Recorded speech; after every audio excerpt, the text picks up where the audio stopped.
Udah. Assalamualaikum warahmatullahi wabarakatuh.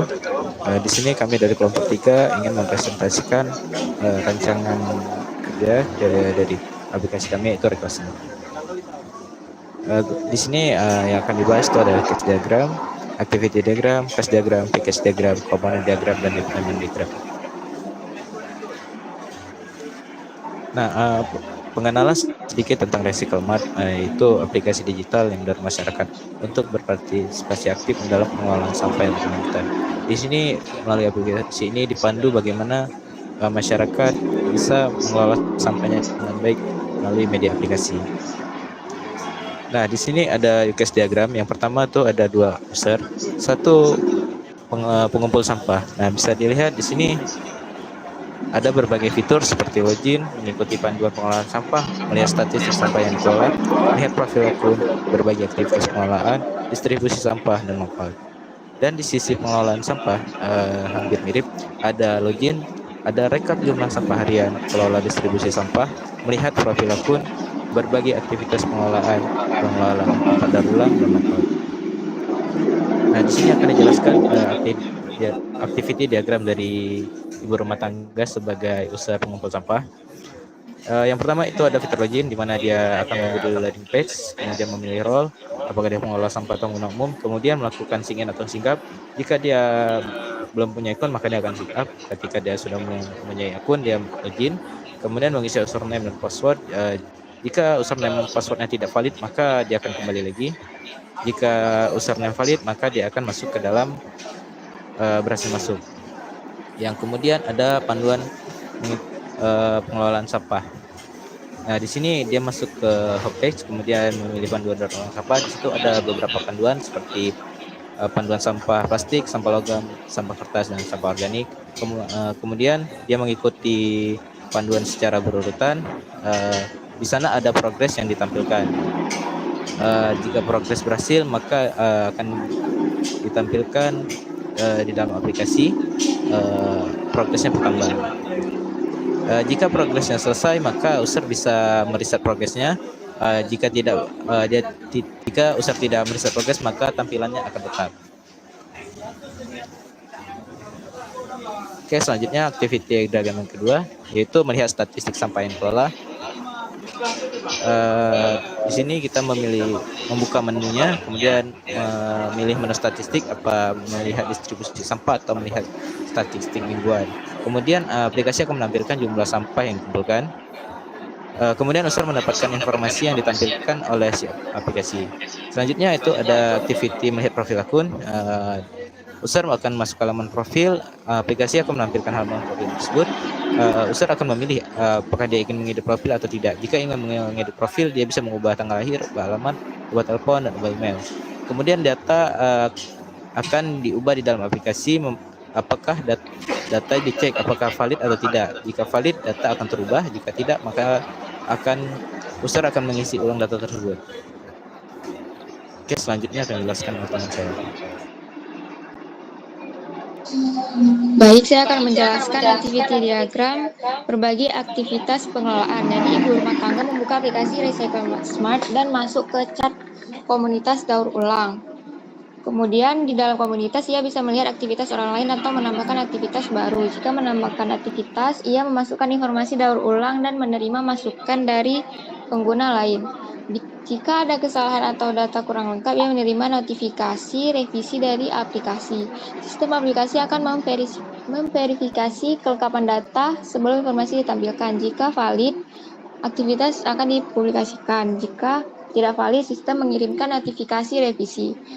Selain itu, ibu rumah tangga juga bisa menambahkan komentar pada aktivitas orang lain untuk berinteraksi dalam komunitas. Selanjutnya, distribusi sampah. Yang pertama itu pengguna mulai dari halaman beranda dan memilih fitur distribusi sampah. Selanjutnya, sampah yang dikumpulkan bisa langsung dijemput oleh pengelola atau dipilah berdasarkan jenisnya terlebih dahulu. Kemudian ibu rumah tangga bisa mengisi form pengantaran sampah lalu menyerahkan sampah ke pengelola.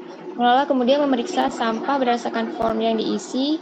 Jika sesuai, sampah diproses lebih lanjut ke tempat pengelolaan. Jika tidak sesuai, pengguna mungkin perlu memperbaiki pemilihan atau data yang diberikan.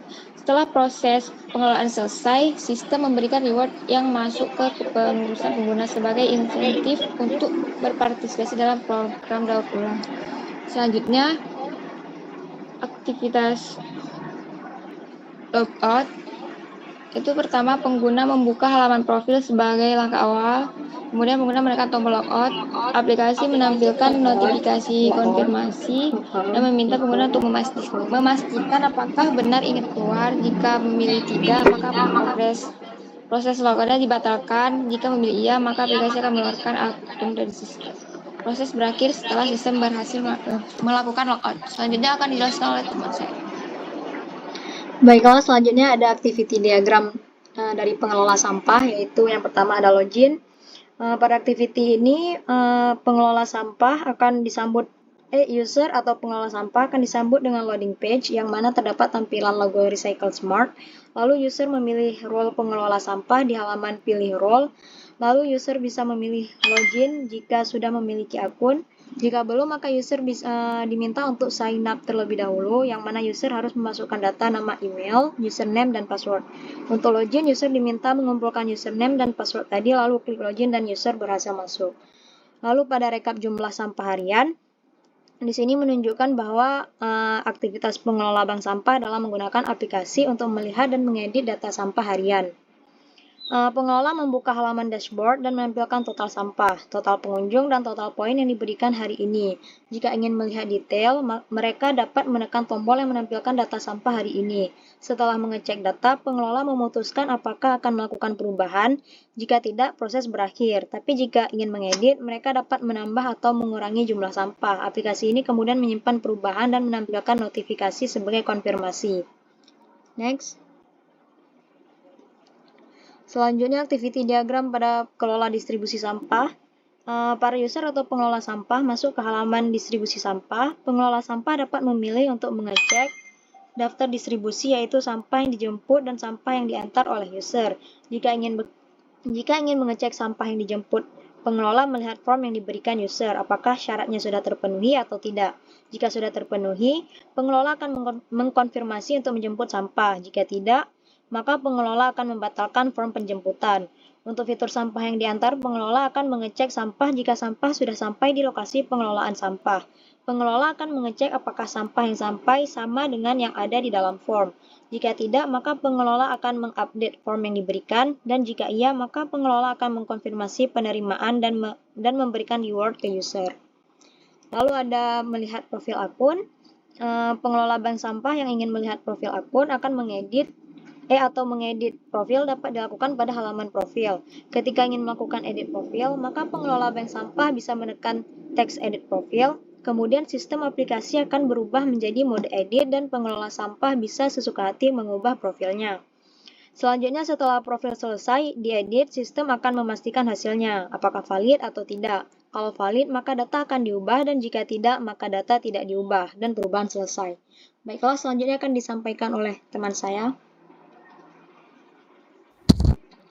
Oke, di sini ada activity berbagi aktivitas pengelolaan, di mana pengelola sampah bisa berbagi informasi melalui forum di komunitas yang ada. User bisa membuat dan menghapus miliknya sendiri. User juga bisa masuk ke dalam forum orang lain sesuai kebutuhan pengelola. Kemudian ada activity pengelolaan tempat daur ulang, di mana ketika ingin menambahkan tempat daur ulang, maka progresnya dapat dilihat pada activity tersebut. Next. Nah, di sini adalah activity logout. Logout sama seperti logout yang lainnya. Dapat dilihat progresnya pada activity tersebut. Next.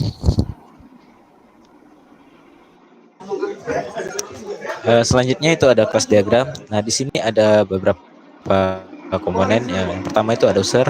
User merupakan kelas yang paling utama. Nah, di situ ada turunannya atau inheritance-nya, itu ada pengelolaan sampah dan pengumpul sampah. Nah, ada komunitas. Nah, itu berhubungan dengan si user. Nah, selanjutnya di pengelolaan sampah juga ada hubungan dengan tempat daur ulang, distribusi, dan tempat daur ulang dihubungkan dengan sampah. Selanjutnya juga ada aktivitas yang juga memiliki hubungan dengan user. Nah, pada pengumpul sampah juga berhubungan dengan panduan daur ulang, chat, dan reward.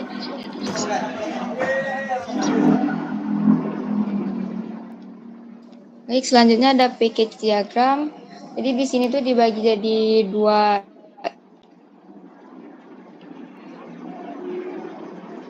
yang package. Jadi application service ini mencakup beberapa layanan utama yaitu user management service, waste management service, dan community dan reward system. User management service itu menangani proses login dan sign up, di mana pengguna dapat mendaftar akun baru atau masuk ke dalam sistem. Data yang diinputkan oleh pengguna akan disimpan dalam database, tepatnya di dalam data pengguna yang berisi informasi pengumpul sampah dan pengolah sampah. Kemudian terdapat waste management service yang bertanggung jawab atas distribusi sampah, statistik sampah, dan penjemputan dan juga pengantaran sampah, di mana layanan ini juga terhubung dengan database untuk mengambil dan menyimpan data terkait pengelolaan sampah. Selain itu, community dan reward system mencakup fitur forum diskusi dan sistem poin yang memungkinkan pengguna untuk berdiskusi serta mendapat poin sebagai bentuk intensif. Selanjutnya akan dijelaskan oleh teman saya.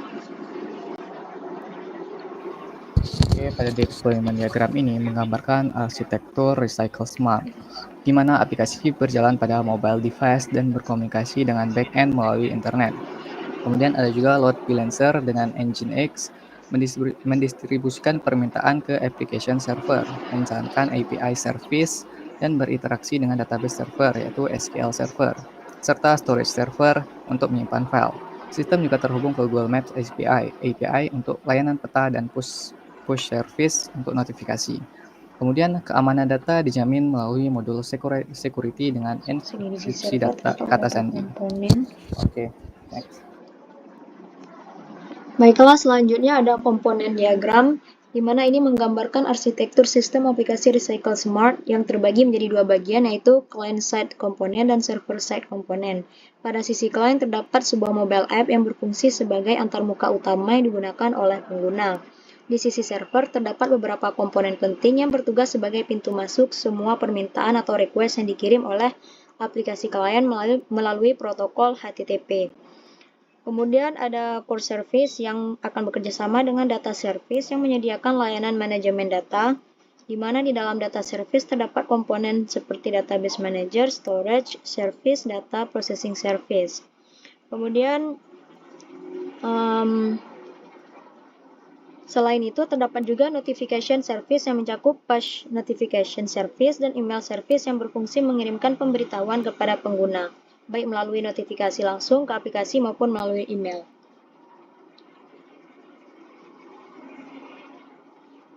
Baiklah, sekian dari presentasi kami. Apabila ada yang salah, mohon maaf. Terima kasih. Assalamualaikum warahmatullahi wabarakatuh.